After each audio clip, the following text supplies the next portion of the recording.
સ્વામી તારા રૂપે આજ શ્રીજી મળ્યા, પ્રમુખ સ્વામીના રૂપે આજ શ્રીજી મળ્યા. સવારના પ્રવચનમાં ઓટોમેટિક અંતરદ્રષ્ટિ થાય છે. બીજા અંતરદ્રષ્ટિનો અંગ તો બધાને છે જ, કથામાં ખાસ બધા અંતરદ્રષ્ટિ કરવાની નથી.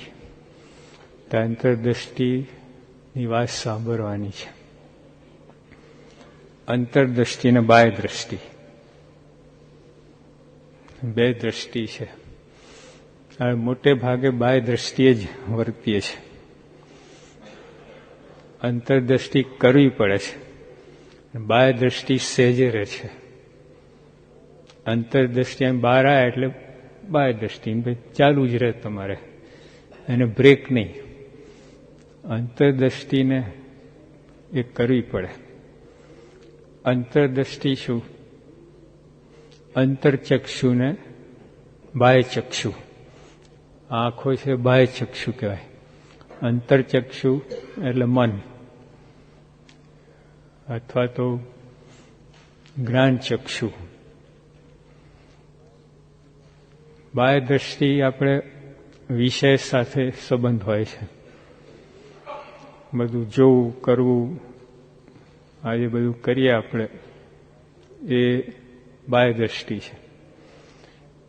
છતાંય મહારાજે કહ્યું છે કે બાહ્ય દ્રષ્ટિથી એટલે આ ચક્ષુથી ભગવાન ને સંતના દર્શન કરીએ તો અંતરદ્રષ્ટિ જ છે. પણ આ આંખથી વિષય બાજુ જઈએ તો બાહ્ય દ્રષ્ટિ છે. આ જ ચક્ષુ ભગવાન સંતના દર્શન કરીએ તો અંતરદ્રષ્ટિ છે. હવે ધારો કે તમે આમ બેઠા પલાઠી વાળીને આંખ મીચીને, અને અમારે જો ભગવાનને સંતની બાબત ના આવે તો બાહ્ય દ્રષ્ટિ જ છે. આંખ મીચીને બેઠા છો, પૂજામાં નથી બેસતા પણ ભગવાન સિવાય બધા જ આવે. ચીફ ગેસ્ટ ના હોય, બાકી બધા જ હોય. વરરાજા ના હોય, બાકી આખી જાન આવી હોય. એ બાહ્ય દ્રષ્ટિ છે. આંખ મીચીને બેઠા છો તમે, લોકો લાગે અંતરદ્રષ્ટિ કરે છે, અને ધામધૂમથી બાહ્ય દ્રષ્ટિ છે. એટલે ટૂંકમાં અંતરદ્રષ્ટિ શું છે? બહાર ભગવાને સંતના દર્શન કરવા, અથવા અંતર આંખ મીચીને ભગવાન સંતના દર્શન કરવા, એ અંતરદ્રષ્ટિ. એ છે બધી બાહ્ય દ્રષ્ટિ છે. આંખ મીચીને બેઠો છે પણ વિષયનો સંકલ્પ થાય છે, એ બાહ્ય દ્રષ્ટિ છે. અને બહાર તો છે જ બાહ્ય દ્રષ્ટિ, એમાં કહેવાનું છે જ નહીં. અંતરદ્રષ્ટિ આંખ ખોલીને ફરતો હોય, ભગવાને સંત સંબંધી વિચાર હોય તો અંતરદ્રષ્ટિ જ છે. પછી બીજી મહારાજે વાત કરી અંતરદ્રષ્ટિની વાત, કે ભગવાન સંબંધી ક્રિયા એ અંતરદ્રષ્ટિ છે. મધ્યના 8માં વાત કરી મહારાજે. ભગવાન સંબંધી કોઈ પણ ક્રિયા કરો તમે, આ સેવા આપણે કરીએ બધે અંતરદ્રષ્ટિ છે. લો તમે ધામધૂમથી બધું ખોદકામ કરો, સાફ સફાઈ કરો, વાસણ ઉટકો, પીરસો, રસોઈ બનાવો, આ બધી અંતરદ્રષ્ટિ છે. પણ એમાં શું છે, જે આપણે નિર્જરા ઉપવાસ કર્યો એ ઉપવાસ કહેવાય કે નહીં? પણ પછી મહારાજે કહ્યું કે જો ખાવાના સંકલ્પ થાય તો ઢોર લાંગણ. નિર્જરા ઉપવાસ કરવા છતાં ઢોર લાંગણ. પછી એક સંતે કહ્યું યોગી બાપાને, બાપા તો ખાઈ લઈએ તો, ઢોર લાંગણ તો થઈ ગઈ છે, ખાઈ લઈએ તો. બાપા કે એમ નહીં, કે માર્ક કપાય તો મારા 40% માર્ક આવે. નિર્જરા ઉપવાસ કર્યો હોય અને ખાવાનું સંકલ્પ થયો 40% માર્ક તો મળે તમને. એમ અંતરદ્રષ્ટિમાં સેવા ભક્તિ આપણે કરતા હોય અંતરદ્રષ્ટિ જ છે. પણ એમાં જો સ્થૂળતા હોય, ભગવાન સંતનો મહિમા વિચારીને તમે સેવા કરો 100% માર્ક અંતરદ્રષ્ટિ. પણ પછી તમે ખાલી સેવા જ કરતા હો અને ગપ્પા મારતા હો, ભાવગુણ લેતા એ તો અંતરદર્શી કહેવાય જ નહીં, સેવા કરતા હોય તોય.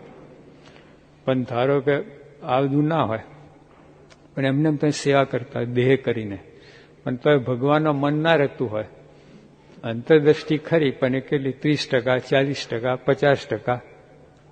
અંતરદ્રષ્ટિ ખરી પણ માર્ગ કપાય. જે ઉપવાસના માર્ગ કપાય. નિર્જરા ઉપવાસ તો ખરો, પણ તમે ફળ મળે 30%, 40%, 50%. પૂરેપૂરી કિંમત ના ઉપજે. આપણે કોઈ પદાર્થ બનાવ્યો હોય એની 100 રૂપિયા કિંમત મૂકી, તમે 40 રૂપિયા જ ડિમાન્ડ હોય, 40 થી વધારે ના મળે. આપવું હોય તો આપ. તો જેમ એટલે આપણા ઉપવાસ, અંતરદ્રષ્ટિ આ બધા 100% નથી. શું કહ્યું ફરીથી? ભગવાન સંધિ ક્રિયા કોઈ પણ કરી અંતરદ્રષ્ટિ, પણ એમાં પછી જેટલું મન લાગે ભગવાન સંતમાં અથવા કઈ ક્રિયામાં, એટલો માર્ગ વધારે મળે. જો તમે સેવા કરતા હો અને પ્રમુખ સ્વામીને બરાબર યાદ કરીને સેવા કરી રહ્યા હોય તો 100% અંતરદ્રષ્ટિ.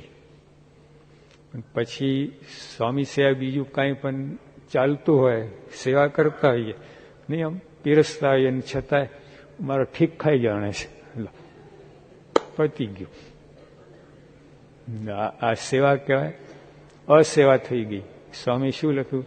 નિત્ય લાખ રૂપિયા લાવો તો સત્સંગ ઘસાતું બોલે મને ના ગમે. એ રીતે સેવા શું? ભગવાનના ગુણગાન ગાય સેવા. હવે ના થયું એટલે સ્વામી કહ્યું સેવા તો કરી પણ અસેવા તો ન જ કરવી. સેવા શ્રદ્ધા પ્રમાણે કરવી પણ અસેવા તો કરવી જ નહીં. એટલે અવગુણ લીધું. પીરસો છો તમે છતાં આવું અવગુણ આવી ગયું, અસેવા થઈ ગઈ. સેવામાં અસેવા કેવું કહેવાય? એના કરતા ના કર્યું હોય તો એના જેવું થયું. એટલે ટૂંકમાં અંતરદ્રષ્ટિ આ છે. આપણે શું કરવા આવ્યા છે, શું થઈ રહ્યું છે, નિરંતર તપાસ કરવું અંતરદ્રષ્ટિ.